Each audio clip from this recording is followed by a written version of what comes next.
This is what Palestinian solidarity looks like. Welcome to the Daily Objective. Today we're going to talk about several protests that happened. One that happened in Mexico and one that happened in Turkey, and I also have one more example that happened. I believe it was right after October 7th. Basically, what has happened now in Mexico is there's been this protest called Palestine Solidarity with Palestine protest. I think it happened on either Monday or Tuesday. I couldn't find which day it actually was, but one of the things that happened on that day was that uh, Israeli embassy in Mexico City, has been set on fire by the protesters. There's been many injuries. I believe also 18 officers were even injured. What I should also bring up is this came um, after Mexico filed a declaration of intervention in South Africa's genocide case against Israel at the ICJ. So this came after the government pretty much signed in with South Africa against Israel in the ICJ. So what it seems like is that the populace is doing what they believe the government should do. Is, if you stand against Israel in this way, if you go against Israel in the ICJ, I mean, what are you doing by providing them embassies, by having diplomatic relations with them? So, can you hear any background noise, by the way? No, I can't. Okay, good. So Morgan, what do you think about this? Well, in an awful way, I wasn't too surprised by this. The name I saw for it, by the way, the one I'd seen was Urgent Action for Rafah, which I thought was a rather interesting name that they gave to this. And I think what you see in that clip just there, oh, can you hear background noise on me actually? Someone just started doing drilling. Okay, good. Well, hopefully no one will hear any background noise. Um, so I don't think you can see it in the clip we just played because I think what you see there is them throwing stones. But I think if you continue to roll the clip, what you end up seeing is people actually throwing Molotov cocktails at the police officers. I believe these are what actually started the fire. Now, why I say that I'm not too surprised by this in an awful way is because an awful lot of people believe in violent revolution as the means by which to achieve their aims, particularly the kind of groups which are in favor of Palestine. Lots of people on the radical left not not only believe that violent revolution is an acceptable means to achieve their goals, it's a almost the first resort. It's a completely admirable thing, and they admire many of the revolutions that the radical left has perpetrated throughout history, particularly for the people who are going to be on the communist left. They admire the Russian Revolution, they admire the Cuban Revolution, all of these kind of things. And so when we see them going out and burning things down, agitating in this kind of way. These are the kind of people in Russia who would have been the Reds. These are the people who would have been trying to overthrow the state. These are the people who would have been on Castro's side in Cuba. So I think, when we're saying this is what Palestinian solidarity looks like, we need to be looking to the ideology which is driving these people. And that is an ideology from the radical left. This is an ideology which believes in not just direct action in the sense of protest, but violent direct action. And so when you hear people in the West doing the kind of reenactment of that reporter from the Black Lives Matter protest, where he's standing in front of a burning building saying, these are mostly peaceful protests, you can't let it wash and you can't just pretend that's what they all are.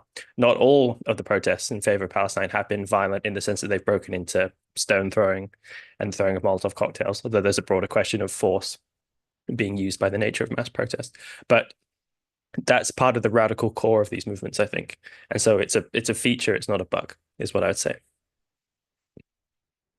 Yeah, and something to really bring up, which I think why the sort of it's almost ironic that it's the Palestinian solidarity, and this is what happens on a Palestinian solidarity protest, is I think this has been the action that has been done by the Palestinians pretty much throughout their history, or even before they were called Palestinians. Arabs were always about no negotiating with the Jews, no way of actually trying to settle this conflict peacefully. We will try to take over completely. That's how we want to solve this. Uh, Thank you, Bonnie, for your super chat, and thank you, Jonathan, for your super chat. So I'm just looking to my notes if there is anything else. So yeah, let's say we talked about the Mexico part. Let's quickly just talk about also the Turkey part. Maybe we can, I think I have a clip of that too, so maybe we can play a little bit of that.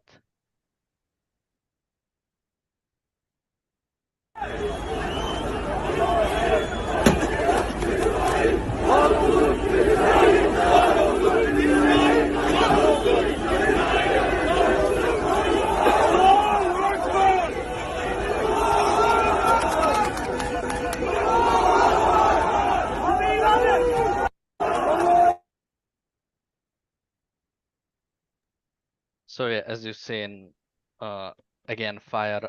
It's very similar to the Mexican protests. I think even with the Turkey protest, there were mentions that Molotov cocktails were actually thrown. Uh, Although I should correct myself, I don't think it's actual embassy in Turkey. I think it's called consulate, or it's something different. Although it pretty much acts in the same way. Um, so yeah, anything you wanna tell about the Turkey before we go to more broadly? Well, awfully, where I saw that footage on Twitter, and this may even be from the same post, someone saying protesters in Turkey have burned down the Israeli consulate, big up the Turkish people. And then they've posted a Turkey flag and a Palestine flag. And there's something just awful about that, about the mere fact that it's cheerleading on the violence, that you can't recognize what's wrong about this. And I guess I have 2 points, which is that when we're discussing the global rise in anti-Semitism, certainly the rise in anti-Semitism in the West, almost balancing out to match a lot of the rest of the world or matching the Middle East, people are very uncomfortable with that, about recognizing that there being the rise in anti-Semitism. They want to say it's caused by all kinds of other things. And certainly there are other things going on. But I think anti-Semitism is very crucially involved there. And some of the context which might, I think, help people recognize that is if anyone ever goes and reads Theodor Herzl's book, The Jewish State, it's very small. It's about under 100 pages long. But this was the book which kind of launched the project of founding the State of Israel. And that's why when David Ben-Gurion announces the State of Israel in 1947, he does so standing under a picture of Theodor Herzl. And the thing which inspired Herzl to publish that pamphlet, he had been a journalist. He hadn't been particularly interested in Judaism. He was a secular guy, very much influenced by kind of Enlightenment thought. But he had gone to cover the Dreyfus scandal, or the Dreyfus affair in France. And he had thought of France as one of the most kind of secular countries in the world, very civilized, with the legacy of Enlightenment thought from the kind of French Revolution, all this kind of stuff. And when he's going and covering it, he's very skeptical that any anti-Semitism is going on in the trial. He's heard allegations of that, but he thinks it's likely something else. And when he goes into the court every day, he's shocked to discover actually it is just rank anti-Semitism. And when he's in his hotel room, what he hears from his hotel room are people marching through the streets shouting death to the Jews. And he becomes very conscious that actually anti-Semitism isn't just this kind of fringe thing that just exists on the edges of a society. It's a real problem for the Jews in Europe. And he ends up looking prophetic because he predicts that there's going to be a real disaster coming for Jews in Europe. And that's why they need to found the State of Israel. And given what we know ends up happening, that's why he ends up seeming prophetic. But the kind of protests that we're seeing in the streets in the West now, in Turkey here, in Mexico, they walk and they talk and they do the same things as the protests that Herzl was terrified of. Not only do we see on these protests anti-Semitic chants and all those kind of things, but let's put those aside for a second, just because people want to deny that any of that goes on. They want to deny that it goes on in the protests in London, for example. These are violent protests attacking the Israelis, and they're attacking the Israelis not just for what's going on in the war, but a lot of the real motivation power, I think, has to come from the fact that Israel is the Jewish state. So if it walks and it talks like anti-Semitism, if it walks and it talks like the thing that inspired Herzl to write his pamphlet, I think people should realize that they're kidding themselves if they think there isn't anti-Semitism going on here. And well, and then I have another point, but after you, Daniel. Yeah, I mean, just you talk about tribalism, and yeah, there's so much tribalism against the Jews to the point that, again, I mean, Israel is a Jewish state, and not in a sense that it's like a state religion or that basically that it's some sort of theocracy. It is a secular state. It's mainly secular state, although it does have a lot of you know let's say breaks for certain Orthodox Jews, as do many other secular countries. A lot of them have certain preference for certain religions, but in a core, it's a secular state. But despite that, in the West, if someone finds out you're a Jew, if someone even suspects you're a Jew, you are treated as the basically the worst sort of the worst thing that they can come up with. They just because you're a Jew, you not only are somehow responsible for everything Israel does, but also Israel is doing the worst thing possible, and just because you're a Jew, you're responsible for it. And that's something that I find and something that I find truly like amazing about let's say the Jewish people, if I call it like that, is that there's that quote that if you treat someone long enough in a certain way, they will become that. Like if you project a certain view of on someone, eventually they will become that. And uh, there's few groups that have been as prosecuted as the Jews, and the fact that they can come out with that and basically create an actual like secular Western world in the Middle East, despite all of that, and the fact that you still see a lot of criticism of, let's say, Israel coming even from the Jews. I mean, the biggest criticizers of Israel are probably Jews. There are people like Norman Finkelstein. So you still have this sort of like escape from tribalism, even despite how they have been treated. So I have also more points, but I think it's sort of circling back. So what did you have? Um, yeah, I mean, my understanding of Israel is that Judaism isn't even the established state religion. So when people are talking about it as the Jewish state, they sometimes need to pin down what they're really talking about.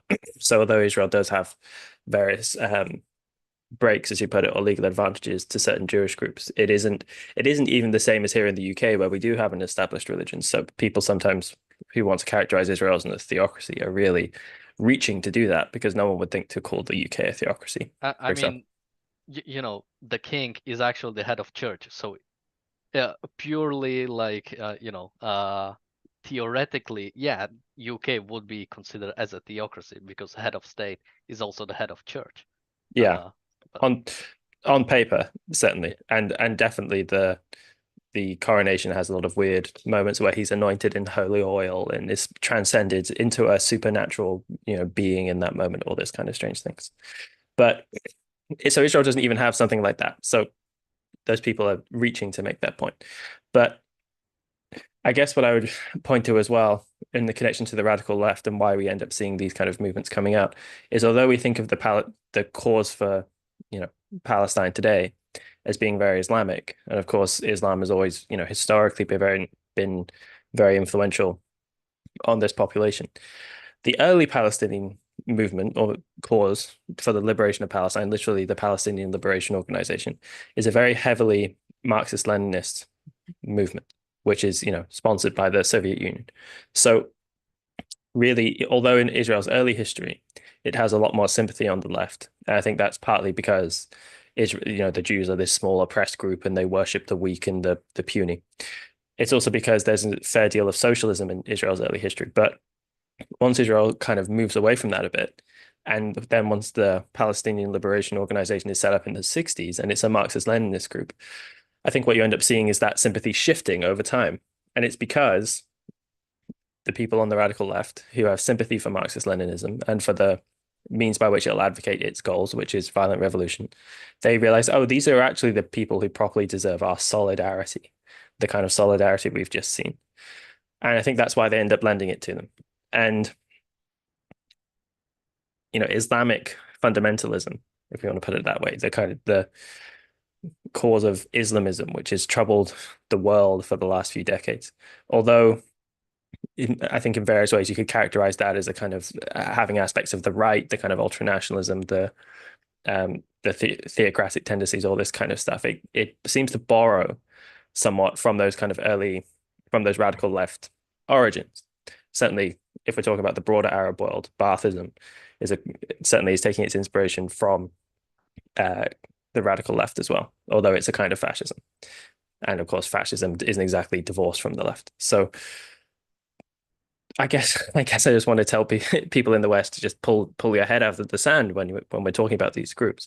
Again, it's a feature, not a bug. There's a reason why these protests are always devolving into violence, and it isn't just a one-off. It isn't just a coincidence. There's cause and effect.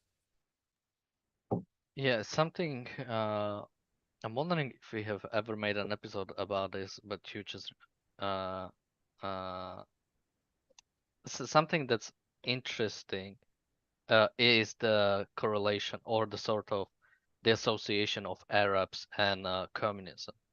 Mhm. I mean, even uh, when you look at Israeli politics, communists are pretty much interchangeable with, or communist parties are pretty much interchangeable with Arabic parties, or they often do run together.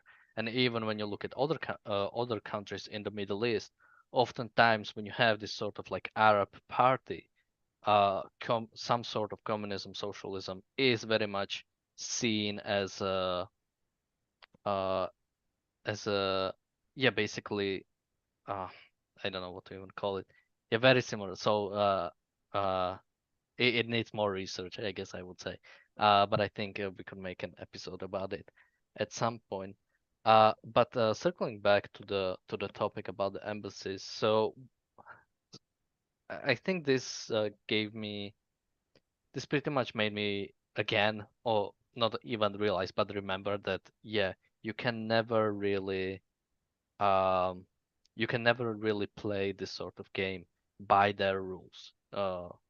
Because you could argue about the embassies on the international law. Embassies are protected under international law. They are basically supposed to be.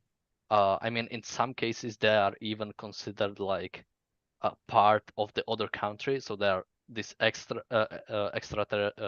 territorial extraterritorials basically.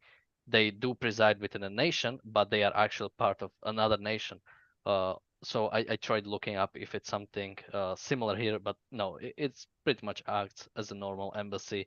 So the Israelis there, the people who work there have a special immunity to basically have a certain protection from the local laws. So you could argue that this is a breach of the international law that this has happened.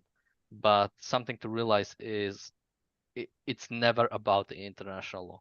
I think, or it's never about any sort of thing they say.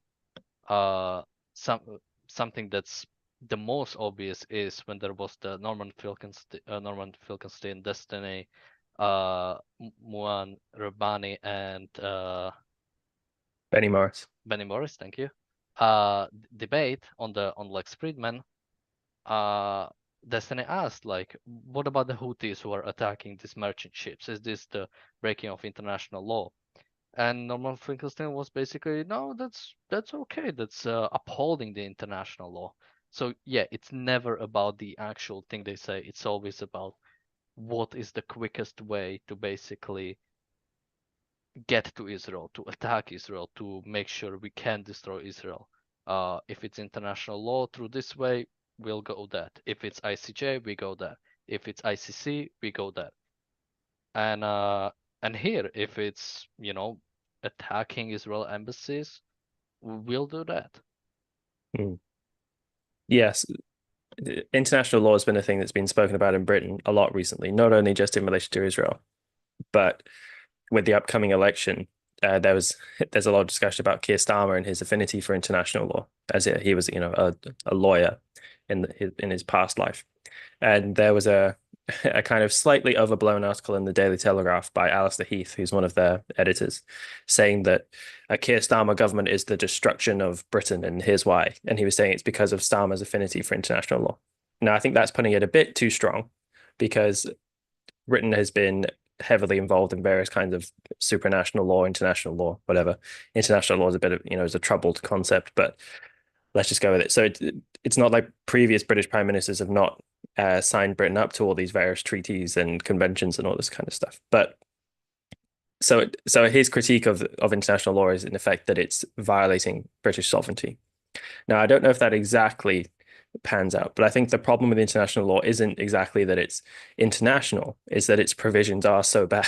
If the international law were very good law, and let's say there was some proper means of enforcing it and all this kind of stuff and legitimacy in establishing it, then it isn't just that by its nature, which I think is wrong with it. It's because it's requiring self-sacrifice of nations like Israel in times of war, in times when, even domestically, self-sacrifice isn't very good. But in a foreign policy context, there's a way in which it's, I think, viscerally more awful or more clear to people that you need to act in your national self-interest, in the interest of your nation when it's existentially threatened. And there's something that seems even worse about international law, that it requires a good and free nation just to lie down and take it from its enemies who are wanting to kill it and destroy it. So, yeah, international law has been much on British minds recently. So yeah, here's something that's interesting because I've been looking into international. It's a bad term. International law, it's a bad term. Law, one of the main purposes of law is enforceability. Many Mm-hmm. of the international laws are not enforceable. So I think international treaty, which is actually what it should be referred to, it is that. It is a bunch of international treaties. Oftentimes people use it as it's one list that like everyone signed, but no, there are different iterations of international law. Different countries have signed the different parts of it. That's why, for example, I don't think USA actually adheres to the ICC because they are not signatory to that specific part of international treaties. But the way you said it about how it's for the victim, for the defender to pretty much, yeah, bend the knee and don't do anything is the way it's often treated. And I think I have to do more research about it because I think there are parts of uh, international treaties that seem reasonable, and I'm wondering to what extent it might be a problem of interpretation, Mm-hmm. because you could have the Constitution of the United States, but if you have statist Supreme Court judges, it doesn't protect you. Interpretation is necessary. The good interpretation is needed for any sort of document. So even when you talk about, you know, I'll just bring up one example that I think at some point someone brought up, and I think it's the principle of distinguishability or something to that basically states that uh, a, one party has to basically differentiate between civilians and military and only attack military. And they said it, well, Israel is not doing it. And I think they are just attacking civilians. But the important part of that clause is that also the other party has to adhere to it. So the other party has to make sure civilians and military are easily distinguishable, which again, Hamas has never done. They Mm-hmm. don't even do that in their health statistics. They just, people died. They don't say military died or civilians died. They just say people died and that's it. So that's why I'm wondering if we had actual good interpretation or the best case interpretation, the most, let's say, objective interpretation, if we would see these international treaties actually being, actually achieving something instead of basically just being used to make Mm-hmm. sure Israel can do as little as possible. I think you're probably right that there's definitely a problem with the interpretation and that people are wanting to focus on certain aspects and not others and blame certain parties for certain things and not blame other parties for other things. I think that's definitely true. But I think given the provisions that seem to be trotted out all the time under international law around some things like the deaths of civilians, there are ways in which it does seem like it's more robust than maybe we're sometimes giving it credit for, in the sense that actually a lot of what Israel's doing, I think, would be perfectly justifiable under Yeah, some of the provisions it's being criticized for, like the civilian deaths, since actually all the evidence seems to suggest they're targeting military objectives and the civilian deaths are collateral damage. yeah. I However, mean, just quickly, even when you take some things that people often take up as, Israel is attacking civilian buildings. Yeah, buildings have a civilian status under the international treaties, but they lose it if in this case Hamas uses it for military purpose. If they have munition there, if they have actual combatants there, rifles, whatever, they hold hostages there, then it no longer is a civilian building. So it no longer has these protections. yes, however, my qualifier was going to be that any set of laws is emanating out of a certain moral point of view. And I think the moral point of view that informs a lot of international law, since it's constructed in the post-war period, is just war theory. And that's what we've spoken about a lot. And just war theory is a heavily altruistic, heavily self-sacrificial kind of theory, where those kind of concessions to allowing the deaths of civilians are viewed as kind of necessary evils rather than just part and parcel of any military action. Or I might recognize that they're something of an inevitable consequence, but they're a bad thing. They're a necessary evil. You can't ever directly target civilians. I think there is a relevant question of whether targeting civilians is appropriate during wartime. That's something that we saw during the Second World War, and I would argue that the Second World War was a fundamentally just war that was pursued in the correct way by nations like Britain, for example. I'm not just saying that to be defensive, but so I think part of the reason why you see that bad interpretation is also because it's coming from a corrupted base fundamentally. So more of a mixed bag than people on the radical left who want to champion the international law a lot of the time, but not quite as good. I think you're right in saying that the reason why people on the radical left like Finkelstein are such champions of it is because it allows them, it works as a cudgel by which they can advance their aims when they're not out in the streets, burning down buildings.